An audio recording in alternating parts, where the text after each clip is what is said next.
خطاب دوں گا. آپ سے بات کرنے کے لیے تشریف لاتے ہیں سچے عاشق رسول جناب عمران خان صاحب. وہ آپ سے بات کریں گے.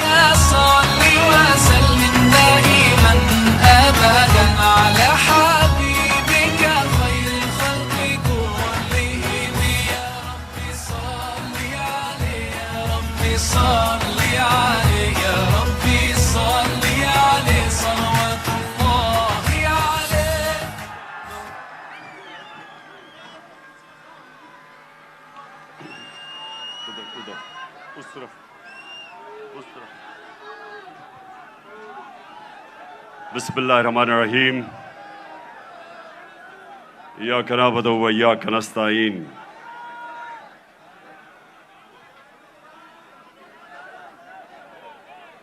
میں آج آپ سب سے جو اندر بھی بیٹھے ہیں اور جو باہر سارے لوگ کھڑے ہیں،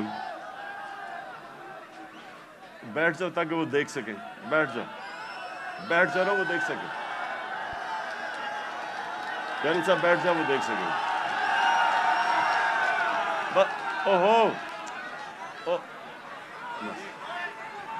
تھوڑا پیچھے. اچھا جی، بسم اللہ الرحمن الرحیم. میں یہ چاہتا ہوں کہ آج بڑی خاموشی سے میری بات سنیں، تاکہ یہ ایک بڑا مبارک دن ہے. اور جو میں آج آپ کے سامنے اپنے نبی صلی اللہ علیہ وآلہ وسلم کے متعلق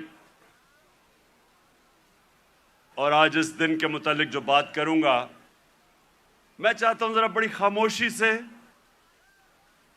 اور آپ نے ایک ایسے میری بات سننی ہے کہ وہ آدمی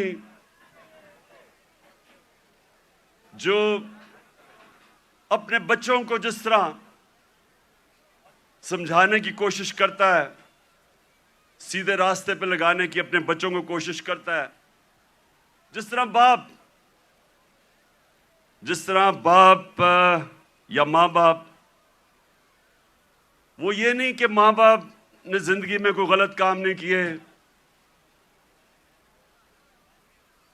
یہ نہیں کہ ماں باپ کوئی فرشتے ہوتے ہیں، لیکن ماں باپ کی ہمیشہ یہ کوشش ہوتی ہے کہ ہم اپنے بچوں کو اپنی غلطیوں سے سیکھ کے ہم بچوں کو وہ سکھائیں تاکہ وہ غلطیاں نہ کریں جو ہم نے زندگی میں کی تھی. تو میری کوشش یہ ہے کہ آج اپنی زندگی، جو میں نے 70 سال کی زندگی گزاری ہے، اس سے میں آپ کو، اپنی قوم کو، جس طرح میں اپنے بچوں کو بتاتا ہوں کہ میں نے زندگی سے کیا سبق سیکھے اور میری زندگی سیرت نبی سے بدلی کیسے. میں کوئی اسلام کا اسکالر نہیں ہوں، میں اپنے آپ کو کوئی عالم نہیں سمجھتا، میں اپنے آپ کو ایک طالب علم سمجھتا ہوں جو ہر روز سیکھنے کی کوشش کرتا ہے. لیکن اللہ کا شکر ہے کہ عاشق رسول ہونے کے لیے آپ کو کوئی ڈگری نہیں چاہیے. ہمارے دل میں اگر اس کی اللہ محبت ڈال دیتا ہے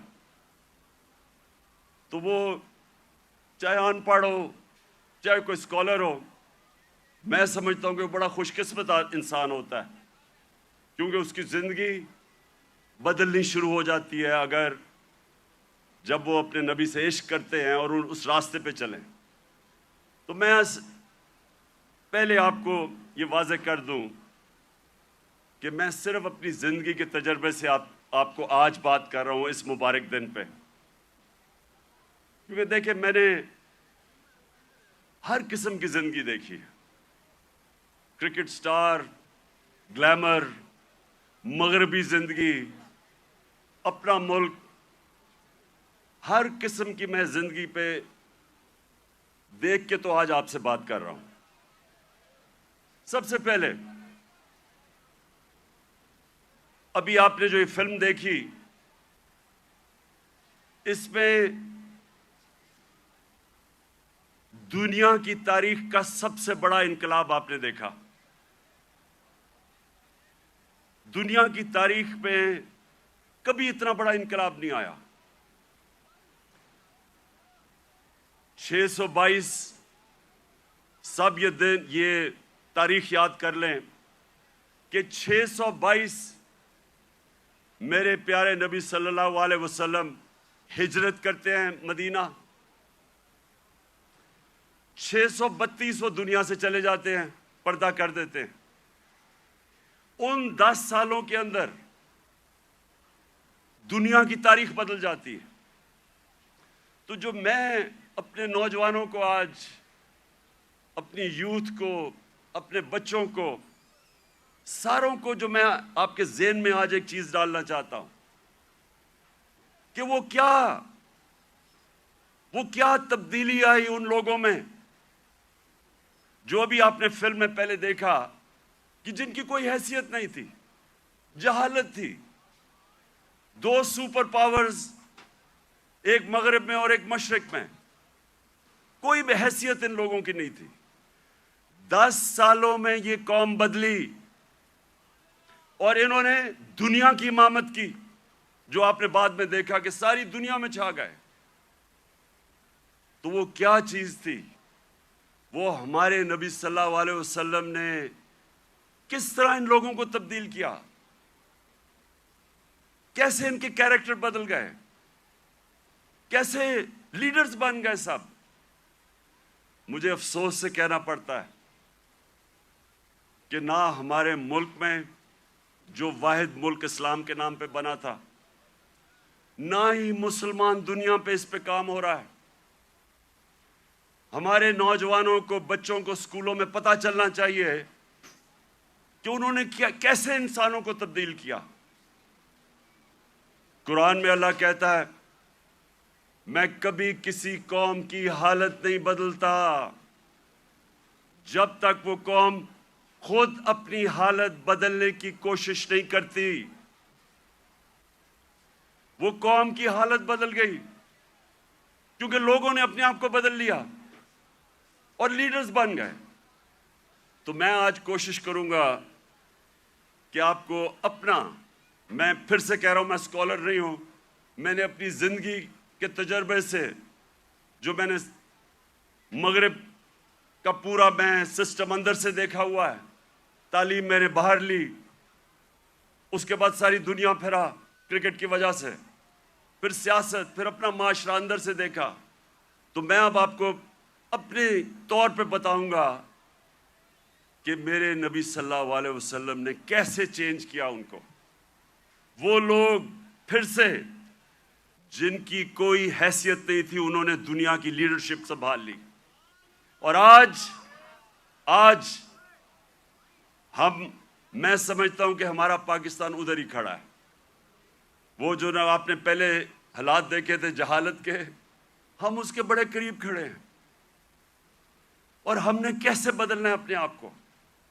اگر ہم نے دنیا میں عزت سے رہنا ہے، اور اگر جو بہت بڑی خواب تھی پاکستان کی، علامہ اقبال،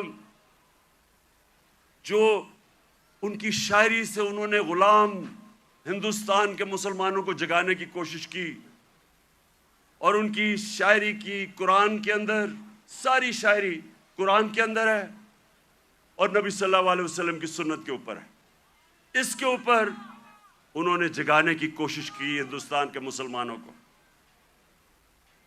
اور وہ خواب کیا تھی کہ ہم ایک ایسا ملک بنائیں گے جو دنیا میں مثال بنے گا کہ حقیقی طور پہ اسلام کیا ہے۔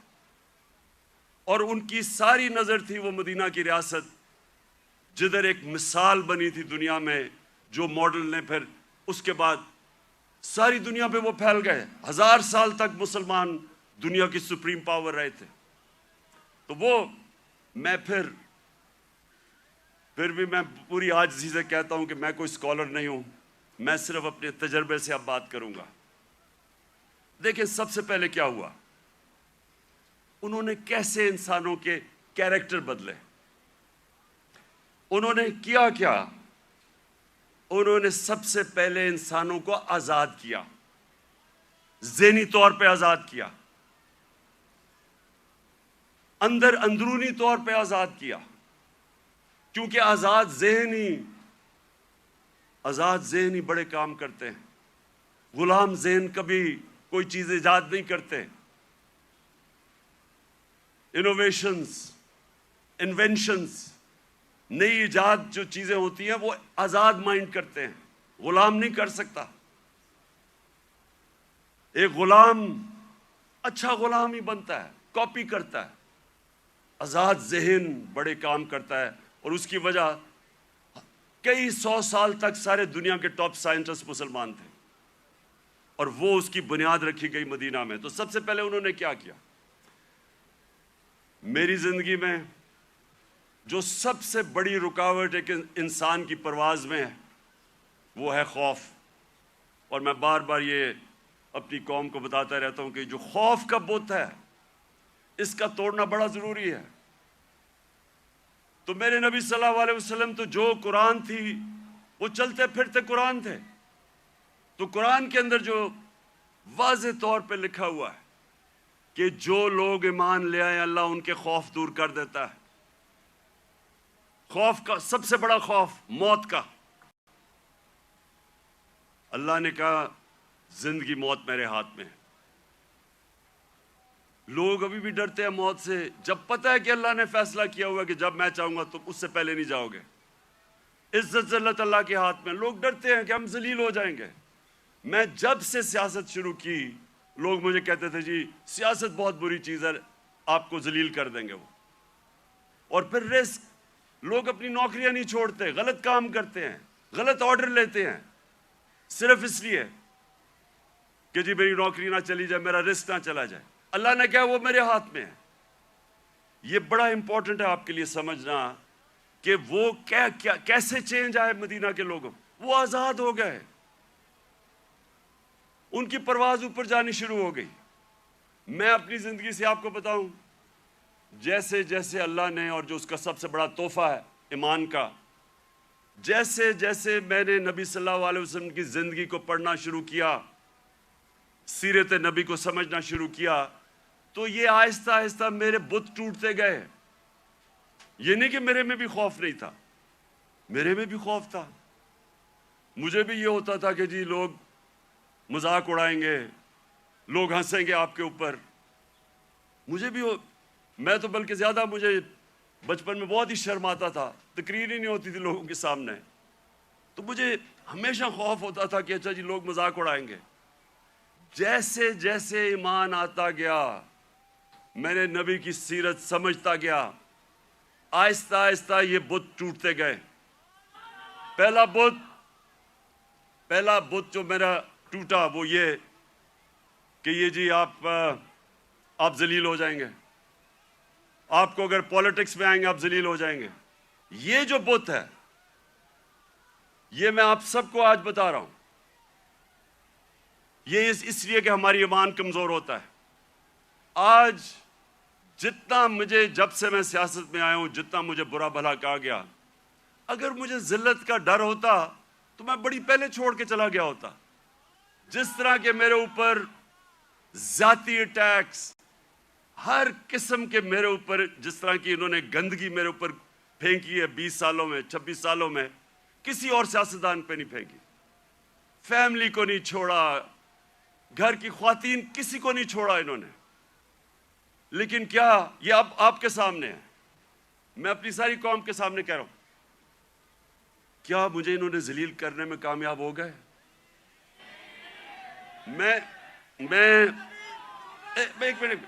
میں آپ کو آج سب کو کہہ رہا ہوں، پچھلے 6 مہینے میں جتنی مجھے اللہ نے عزت دیا، مجھے ساری زندگی میں کبھی اتنی عزت نہیں ملی۔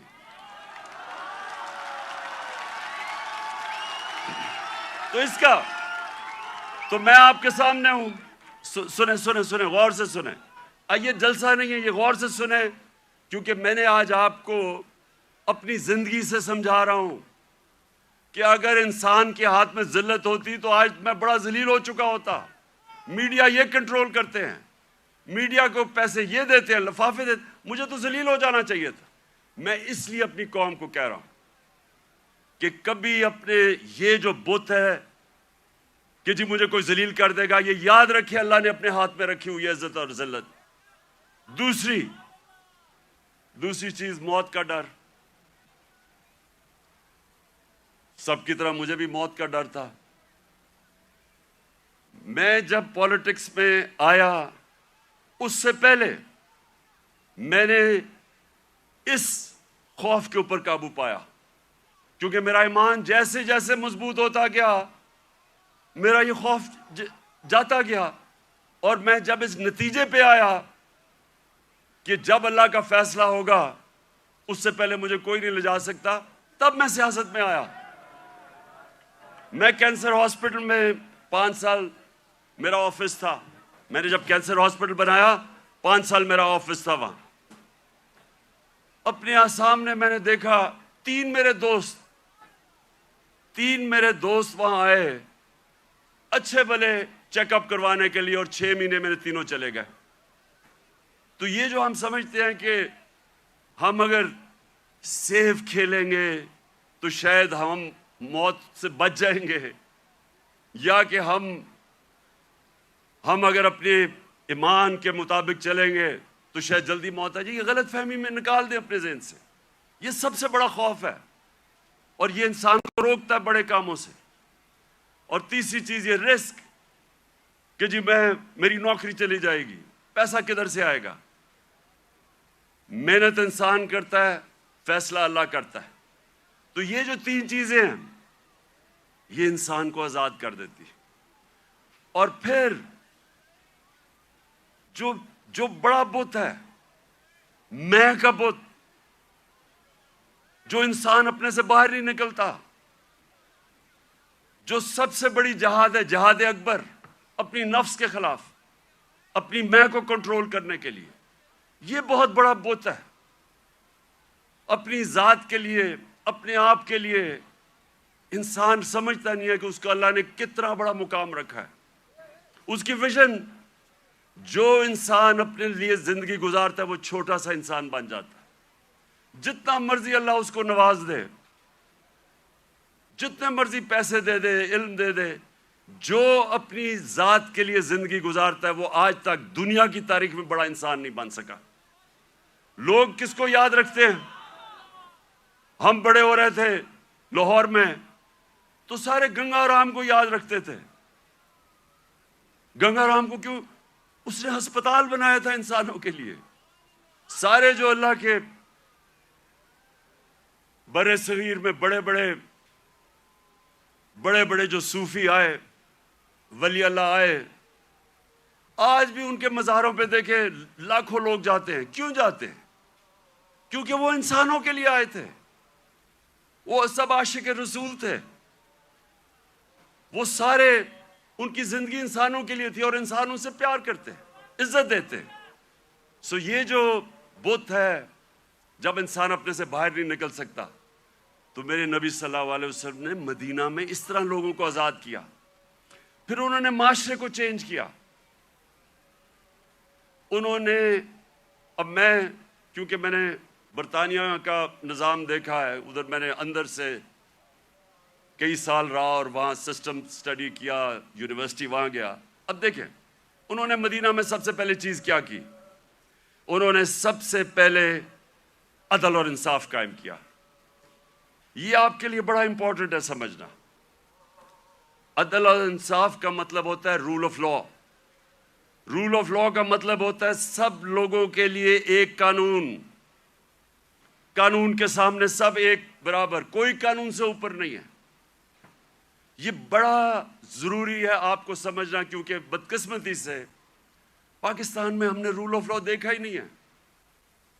میں جب شروع میں گیا برطانیہ تو پہلی دفعہ میں نے رول آف لا دیکھا.